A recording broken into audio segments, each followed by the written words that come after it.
मुलाकात।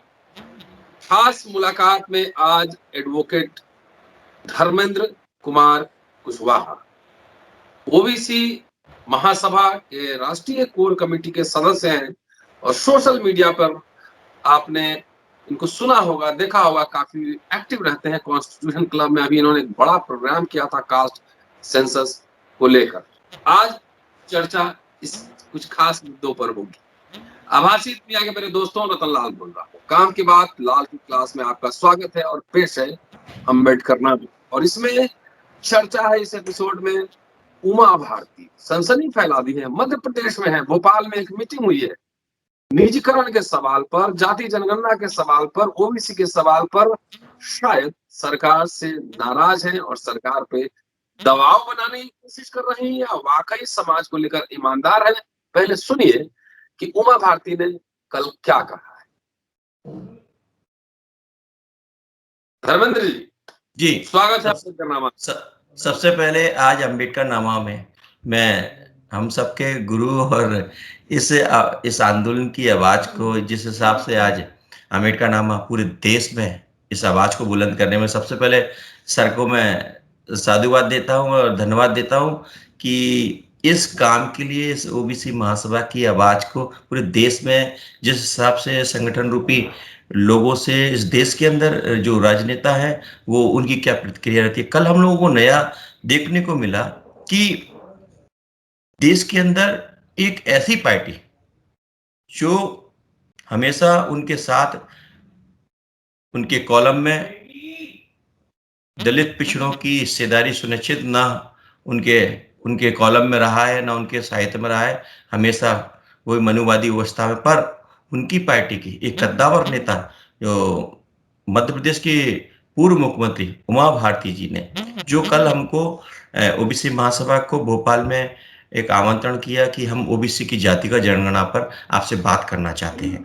और उस मुद्दे पर जब हम उन लोगों से बात, माननीय उमा भारती जी से जब हमने बात किया, तो सबसे पहला उनका जो मूवमेंट के प्रति जो दर्द था, उन्होंने बताया कि देश में आज आरक्षण व्यवस्था ध्वस्त हो चुकी है और उन्होंने बताया कि पूरी तरह से पूरे देश में प्राइवेटीकरण हो चुका है, अब आरक्षण नहीं बचा हुआ है। इसके लिए हम सबको मिलकर, चाहे एससी हो, एसटी हो, ओबीसी हो, माइनॉरिटी के लोग हो, सबको एक होकर इस लड़ाई को लड़ना पड़ेगा। दूसरी बात उन्होंने ये भी बताया कि देश में जब तक जातिगत की जनगणना नहीं होती, तब तक हम लोगों की हिस्सेदारी सुनिश्चित नहीं हो सकती। खासकर ओबीसी की इसलिए नहीं क्योंकि आज दिनांक तक ओबीसी की 1931 के बाद आज दिनांक तक जनगणना नहीं हो पाई है और उसके परिणाम स्वरूप जनगणना न होने के कारण हमारी हर क्षेत्र में कहीं भी हिस्सेदारी नहीं है। ये बताइए कि उमा जी तो हिंदुत्व की प्रतीक रही हैं, राम मंदिर मूवमेंट आंदोलन और साध्वी हैं, विनय कटियार, अब लेट कल्याण सिंह, ये सब लोग पिछड़े वर्ग की ओर से हिंदुत्व के प्रतीक रहे हैं। तो कल उमा जी ने आप लोग को बुलाया था क्या? जी, हमको बुलाया था। ओबीसी महासभा को आमंत्रण पत्र बुलाया कि आपसे ओबीसी की जातिगत जनगणना पर ओबीसी महासभा से बात करना चाहते हैं। तो हम लोग कम से कम 21 लोगों का डेलीगेशन लेके हम लोग पहुंचे और वहां पे हम लोगों से बात की उन्होंने और पूरी तरह से बताया जो बाबा साहब का मैं बहुत ही महसूस कर रहा हूँ कि एक शासित महिला ने जो बाबा साहब की लाइन थी, सबसे बड़ी बात कही कि जब तक समाज में रोटी बेटी का सम्मान नहीं होगा, तब तक हम समता भी नहीं ला सकते, ना ही हम अपनी जिस लड़ाई को लड़ रहे हैं वो पूरी कर पाएंगे। ये उमा भारती डेलीगेशन मिले जी, तो बुला के कहीं मरहम लगा रहे हैं कि गंभीर है? नहीं, गंभीर है। मरहम की बात तो नहीं, हमने तो उनको ये भी बता दिया, हमने तो ओबीसी महासभा की ओर से हमने ये भी बता दिया कि आपकी पार्टी ने, आपके सांसद विधायकों ने आज तक इसकी हिस्सेदारी हमारी सुनिश्चित नहीं कर पाए और उसका कारण यही रहा। और यदि अगर 2023 में जो अभी चुनाव हो रहा है उससे पहले हमारी अगर हिस्सेदारी नहीं देते तो उसका खामियाजा आपकी पार्टी को उसका भुगतना पड़ेगा। उसके लिए इस बात को हमने खुल के बोल दिया। उसी से नहीं, ऐसा तो नहीं है कि उमा जी अभी मिनिस्टर नहीं है तो ओबीसी महासभा को आगे करके दबाव बना रही है सरकार में, मंत्रालय मिल जाएगा तो। अभी सांसद तो है ना वो, नहीं सांसद तो सांसद, है। नहीं सांसद नहीं है सर वो।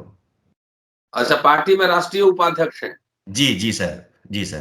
तो पार्टी ये जो ओबीसी महासभा को बुलाकर बोली है, हम्म। तो पार्टी के मंच पे क्यों नहीं बोल रही हैं? आपने पूछा नहीं? हमने बोला तो वो अभी अभी उनने बोला कि मुझे कुछ टाइम दीजिए, मैं पार्टी के मंच पे ही बोलूंगी और समाज के मंच पे ही बोलूंगी। उन्होंने ये हमको आश्वासन किया है कि अब ये ज्यादा समय नहीं, लंबी लड़ाई है, तो इसके लिए हमको जल्दी इस काम को जल्दी करना पड़ेगा। और हमने ये भी बोला उनसे कि देखिए, ये जब जब अब समय आ गया जनगणना का मुद्दा, यदि आपने नहीं किया और आपने नहीं किया तो ये समझ लीजिए कौन हमारे साथ है और कौन हमारे साथ नहीं है। हमने यहाँ तक बोल दिया ओबीसी महासभा की ओर से। ये उनको कुछ पछतावा हो रहा है? पछतावा उनको बहुत हो रहा है। उन्होंने उन्होंने सबसे ज्यादा उन्होंने ये कहा कि मैं अपने समाज के लिए हमेशा बात किया, तो यही हुआ कि मुझे दूर किया गया पार्टी से। जहां मैं अपनी हिस्सेदारी की बात करती थी, इसी कारण मुझको आज आज मुझे है ना, ये मुझे यातनाएं या झेलना पड़ रही है इस पार्टी में। तो पहले नहीं पता था कि बीजेपी किसकी पार्टी है? उमा जी तो बहुत सीनियर है, कैबिनेट मिनिस्टर रही है, मुख्यमंत्री रही है। हम लोग तो जब से होश संभाले हैं तब से जानते हैं कि बीजेपी किसकी पार्टी है। पर उन्होंने कुछ बातें हमको बताया कि मैं ना सिस्टम में रही, जहाँ 33 महिला आरक्षण पे बोली, तो वो अपनी पार्टी की थोड़ी बात एक बात कही कि मेरे 33% आरक्षण पर पूरी पार्टी संतुष्ट वो थी कि मैं विरोध में थी, पर मैं एक मेरे साथ ना देश के प्रधानमंत्री अटल बिहारी वाजपेयी जी ने मुझसे कहा कि तुमने सही किया, क्योंकि अपने वर्ग की बात आवाज उठाना चाहिए। ये उन्होंने बोला मेरे से, मतलब पूरी कोर कमेटी के सामने बोला कि उसके साथ मेरी आवाज के लिए माननीय शरद यादव जी, नीतीश कुमार जी, गोपीनाथ मुंडे, मेरी आवाज को बढ़ाया उन्होंने उस बात के लिए कि 33%। मैंने ये तक बताया कि आपकी लाइन को बढ़ाने के लिए माननीय शरद यादव जी ने आपकी बात को बड़ा किया। जिस प्रकार से संसद में बोला था कि जिस प्रकार से आप अपर कास्ट की जो महिला कलावती हैं उनको आरक्षण देना चाहते हैं, उसी प्रकार से जो भी हमारे दलित पिछड़ी महिलाएं जो कंडावती हैं उनको भी आरक्षण देने की बात कही। तो उन्हें वो कहा कि है वो शरद मेरे बड़े भाई हैं और शरद भाई ने हमेशा हमारी बात को है ना, इस मूवमेंट के लिए हमेशा हमारे साथ रहे हैं। वहाँ एक नई बात और आई थी, उन्हें एक बात नई बात ये आई थी कि वो जो लिंगायत जो वहाँ का जो संविदा है उसके बारे में उन्होंने हम लोग को बताया कि हर चीज, जब तक ये ओबीसी आरक्षण की लड़ाई है या दलित आरक्षण की बात है या आदिवासी भाइयों के आरक्षण की बात है, इसके लिए उन्हें मतलब हमको बताया, पर हम लोग धर्म भी एक जाल है, वो सब समझते हैं। पर बोले कि है ना, जब जब तक एक ईस्ट, एक एक विचार और एक कल्चरल नहीं होगा, तब तक ना हम लोग वो नहीं हो पाएगा, हमारी हिस्सेदारी सुनिश्चित नहीं हो पाएगी, ये बोले हैं। तो देखिए, उससे बात से वो परगलाने की है कि पहले पहले मुर्गी या पहले अंडा।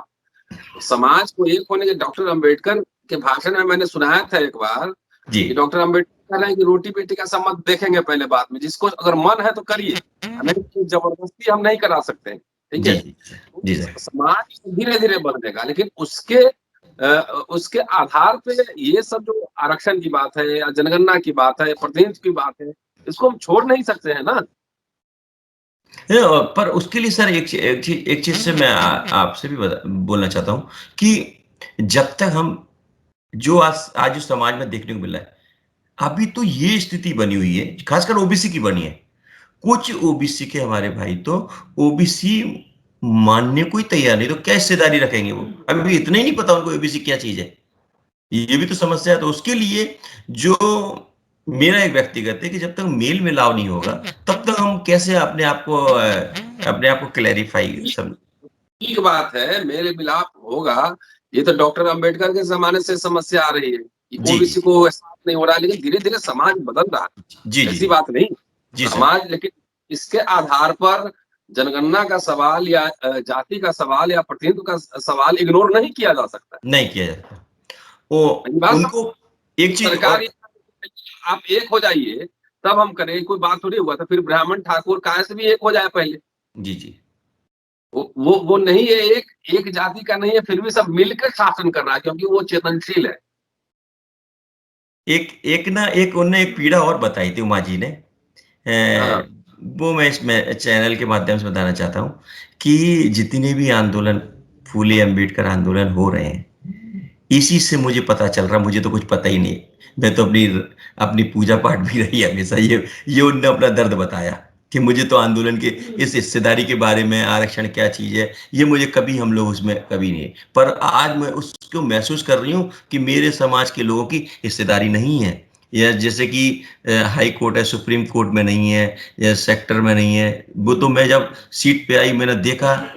और उनने एक बात और बताया, जो ब्यूरोक्रेट बात कही, अधिकारी कर्मचारियों, आईएएस आईपीएसओ के बारे में बताया कि सब ये झूठ बात है कि ये सिस्टम चला रहे हैं, ये इसमें खुद नेता गुनाह है, नेता भी उसमें गुनाहगार हैं कि वो अपने समाज की प्रेजेंटेशन नहीं दिलाना चाहते। इसके लिए हमको खुद को प्रतिबद्ध होना पड़ेगा। ये उनने उस मीटिंग में ये बताया हमको। क्या आप एक बार रिपीट कीजिए कि फूले अम्बेडकर को अब मैं जान रही हूँ। जी। क्या एक बार उ, फूले अम्बेडकर। उन्होंने ये बताया, जब से ये फूले अम्बेडकर आंदोलन इतना तेजी से बढ़ रहा है, उसी के कारण हम लोग सीखने को मिल रहा है। हमको तो पता ही नहीं था, हम तो पूजा पाठ में ही थे, हमको कुछ पता ही नहीं पूजा था। पाठ करते करते और मुख्यमंत्री बन गए, मिनिस्टर बन गए या एमपी बन गए, या कुछ पता ही नहीं था आपको क्या ये उनने बताया, और उन्होंने बताया कि हम लोग तो सब भाई सब वही पूजा पाठ करते थे, और हमको पता ही नहीं था कि हमारे लोग भी क्या है। और जब हम लोगों ने जब सिस्टम में आए, जब सत्ता में आए, तब पता चला कि ये सारा सिस्टम सब गोलमाल है। इसी कारण हम लोगों ने अपने लोगों को बीच में रखा। जब तक मैं रही मुख्यमंत्री पद, उस टाइम पे मैंने अपने लोगों को 18 मंत्री ओबीसी के बनाए, एससी के बनाए, एसटी के बनाए, और उसके बाद देख लीजिए मध्य प्रदेश में क्या स्थिति है। ये उन्होंने अपना दर्द बताया, अपनी पार्टी का बताया। उमा जी ये कह रहे हैं कि चूंकि हम आवाज उठा रहे हैं तो मुझे पार्टी में साइडलाइन किया जा रहा है, हुँ। तो थोड़ा ज्यादा आवाज उठाएंगे तो पार्टी से उनको टर्मिनेट भी कर दिया जा सकता है। नंबर उनका एक। नंबर नहीं, सुनिए, नंबर दो, अगर इसको सवाल उलट दीजिए कि पार्टी में अगर उनकी बात अगर सुन ली जाएगी तो सब ठीक रहेगा। ये वो तो उनकी विचारधारा से ये सभी लोगों को देश में पता है कि वो कितना यह पार्टी कितना पचाएगी इस बात को, और कितना नहीं पचाएगी। ये तो उसकी पार्टी का इंटरनल मामला है। पर मेरा तो पूरी तरह से ये है कि पार्टी से ये अगर वो तो उसको कभी पार्टी ये कभी उस लाइन पर कभी नहीं रही। वो दिखावा रहा है, वो चेहरा ओबीसी का दिखा के। क्योंकि है ना, ये बात है, एक शासित महिला है और निडर महिला है, वो किसी से डरती नहीं है। वो जो कहती है वो करती भी है। ये मैंने देखा, उनके अंदर देखा, व्यक्तित्व देखा उनका। अब जो है उनका जो रंग है कपड़ों का, भगवा, हुँ। तो ये वाला रंग पहन सकती हैं, बुद्धा वाला। वो वही लड़ाई है बेसिकली। ये ये सर मैंने तो सर ये तो है ना, ये सवाल तो उन्हीं से किया है तो ठीक रहेगा। इसके बारे में तो ये कहेंगे ना, तो वो है ना उस विचारधारा के लोग ना, फिर वो है ना, आप समझते हैं हर चीज़ को, कि वो फिर वही बात में आएँगे कि आप रंग, ये भी तो वो तो बोलते हैं, वो बोलते भगवा जो कलर का बोलते हैं, वो हमको उल्टा हमको ज्ञान देते हैं वो लोग। जितने भी उमा भारती नहीं, काफ़ी लोग हैं कि हमारे लोग ना अपनी विचारधारा से भागते जा रहे हैं, ये भगवा भी हमारा है, ऐसा बोलते हैं वो लोग। नहीं, भगवा भगवा हमारा नहीं, भगवा वहां से बुद्धिज्म से पार किया हुआ है। हुँ। बुद्धिस्ट मॉन्क से वहां से उधारी ली गई है। जी। बुद्धिस्ट मॉन्क से उधारी ली गई है। चलिए, अच्छी बात है, उमा जी से अपॉइंटमेंट फिक्स कीजिए। हम जी। लोग भी मिलते हैं। पार्टी छोड़ के सड़क पे लड़ने के लिए तैयार है। सर पंच हमने उनसे इस मुलाकात से उनने कहा कि मैं हमने बोला कि आप ना ओबीसी की आवाज़ के लिए ओबीसी महासभा के साथ ये, कि मैं उस आवाज़ को आपके माध्यम से ही बनूँगी, और ओबीसी की जनगणना के लिए चाहे उसके लिए कुछ भी करना पड़े। और उन्होंने ये भी बताया कि जो हम लोग जो ज्ञापन के रूप में हम ले गए थे, उन्होंने कहा कि मैं अब 2-3 दिन में ओबीसी की जातिगत जनगणना पर मैं समाज की जो समाज में मीडिया है, उसके सामने इस बात को रखूँगी और वहीं से आवाज़ बात करूँगी। दूसरी अभी बात भोपाल। हाँ, हाँ, दूसरी हाँ। बात मैंने उनको एक धन्यवाद भी दिया, जो मध्य प्रदेश में जो अभी ये शराबबंदी वाला अभियान को लेके, वो आज आज आपने देखा भी होगा पूरे, कि उमा जी ने कहा कि शराबबंदी की जाए 1 जनवरी तक, नहीं तो फिर रोडों पे आऊँगी, ये बोला है। तो मैंने उनको बोला कि है ना, ये ये बाबा साहब ने और महात्मा फुले इस चीज़ में शराबबंदी और शराब के बंदी पर बहुत उनने आंदोलन भी उनने उसके लिए मना भी किया। पर आप भी इस लाइन को बढ़ा रहे हैं तो अच्छा है हमारे लिए तो। ये मैंने उनको बोला था उस टाइम पे, ओबीसी महासभा की ओर से। भोपाल में दिल्ली कब आएंगे? जी सर। दिल्ली कब आएंगी? उमा भारती जी, हाँ, अब सर उनसे बात करते हैं, फिर अपन सब बात लोग मिलके अगर वो टाइम देगी तो हम आके इंटरव्यू करना चाहेंगे उनका। मजा आएगा सर, मजा आएगा। सर मैं उनसे समय लेता हूँ, उनके ओएसडी हैं, आईएएस ऑफिसर हैं लोकेश जी, मैं उनसे बात करता हूँ और मैं उनकी तरफ से भी एक बात कहना चाहता हूँ। उनने सबसे बड़ा जो उनके जो ऑफिसर है ओएसडी, उन्होंने उनने ओबीसी महासभा की ओर से उनको बताया कि जो कॉलेजियम सिस्टम है, हाँ, इसके लिए इसके खिलाफ हमको है ना वो करना पड़ेगा। हाँ, इसके लिए उनने बहुत गंभीर चिंतन किया कि हम लोग जो इस प्रणाली में हम लोग काम कर रहे हैं, उसमें बहुत ही ज़्यादा बहुत गंभीर परिणाम आते जा रहे हैं उसके। तो आप फिक्स कीजिए, उमा जी का इंटरव्यू हम करना चाहेंगे एक्सटेंसिव, कम से कम जी, आधा घंटा। जी सर, जी सर। चलिए, अच्छी पहल है। अगर अभी भी अगर उनको ये वीडियो उनको जरूर भेज दीजिएगा। जी सर, जी सर। हाँ, अभी भी उनको समझ में आ रहा है कि पूजा पाठ में व्यस्त थी और समाज की वास्तविकताओं का एहसास नहीं था, तो अच्छी बात है। जब भी आदमी समझने लगे, तभी अच्छी बात है। मतलब जी अगर वो सर। सड़क पे आना चाहती हैं, लड़ना चाहती हैं, संघर्ष करना चाहती हैं वंचितों के लिए, पद और प्रतिष्ठा, पद और पार्टी छोड़कर, तब तो हम लोग तो साथ हो ही जाएंगे। हम लोग कहाँ जा रहे हैं, हम लोग तो मिलेंगे। ठीक है धर्मेंद्र, एक बात और आपने बात कही, थैंक यू सर। आपने उमा जी से कहा कि ये अगर जाति जनगणना नहीं कराएंगे तो आपकी पार्टी को भुगतना पड़ेगा। जी। सवाल ये मेरा तो वही है जो ये इसके लिए तो हम लोग उनको बोल के आए हैं। उनको उनको हमने ये तक चेतावनी दे दी माननीय उमा भारती जी को, यदि जनगणना नहीं होती तो भारतीय जनता पार्टी के विधायक सांसदों को हम पूरे मध्य प्रदेश और राष्ट्र में है ना घुसने नहीं देंगे। जो हमारा संगठन है वहाँ काले झंडे दिखाएंगे। ये नहीं, हम अच्छी चेता बात है। हम ये कह रहे हैं कि अगर मान लिया कि बीजेपी जनगणना करा देती, जो कि नहीं कराएगी, लेकिन तब भी मान लीजिए, तो खाली ओबीसी के थोड़ी होगा, ब्राह्मण का भी होगा, ठाकुर का भी, सबका होगा। जाति जनगणना तो सबका होना चाहिए। जी। नंबर एक कि कोई ऑल्टरनेटिव हम लोगों ने, आपने कोई एजेंडा रखा है? अगर जनगणना करा दिया तो सब ओबीसी जाके बीजेपी को वोट दे आएगा, कुछ और एजेंडा भी है? उसके साथ हमने एजेंडा ये रखा है, अगर सेंसस में हमारे आंकड़े आते हैं, उसी हिसाब से हमारी हिस्सेदारी सुनिश्चित करें। ये हमारा दूसरा उसी के आधार पर हमने बोला है।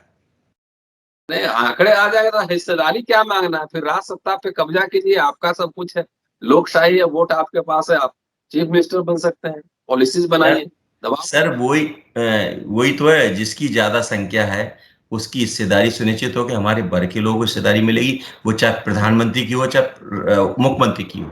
जब तक हम लोगों की हिस्सेदारी सुनिश्चित, तो वही है सर हमारे लिए। जब हमारा डाटा आएगा तो हम यूनाइटेड होंगे, हम अपने लोगों को वोट देंगे, तब अपने सत्ता पर बिठाएंगे। चलिए, अच्छी बात है। और उमा जी से अपॉइंटमेंट फिक्स कीजिए, अम्बेडकर नामा इंटरव्यू करेगा उनका। और जी वो इस बात को स्वीकार कर रहे हैं कि आवाज उठाने की वजह से साइडलाइन हो रही है पार्टी में। जी तो जी पार्टी अगर ये आवाज उठाएगी तो मेरे तरफ से संदेश भी और वीडियो भी भेज दीजिएगा। जी वो आवाज अगर दलित की जरूरत उठाएगी तो बीजेपी में उनके लिए जगह नहीं है। उनका यूज जितना होना था उन लोगों ने कर लिया। जी जितना यूज होना था विनय कटियार साहब का, उमा जी का, उन सबका यूज करके उसका, यही पूरी इतिहास है भारत का। मैं जी इतिहास का छात्र हूँ। जब तक आप यूजफुल हैं तब तक हमारे पास है। हमारी विचारधारा को आगे बढ़ाइए। जब वो स्टैब्लिश हो जाएंगे तो आपको साइड लाइन कर दिया जाएगा। हमें तो कोई कंफ्यूजन नहीं है। शुक्रिया धर्मेंद्र, आपसे बात करने के लिए बहुत अच्छा लगा। Thank you. और ये वीडियो अपलोड करता हूँ, ज्यादा शेयर कर दीजिएगा, मध्य प्रदेश में पहुंचाइए। और टाइटल यही लगाने जा रहा हूँ कि अम्बेडकरी मूल्य आंदोलन से मेरी चेतना बढ़ी, उमा भारती। जी जी थैंक यू सर। ठीक है, जय अभी तक ज्योति मैं जय पूजा जय ज्योति जय भीम सर। जी, ओके ओके।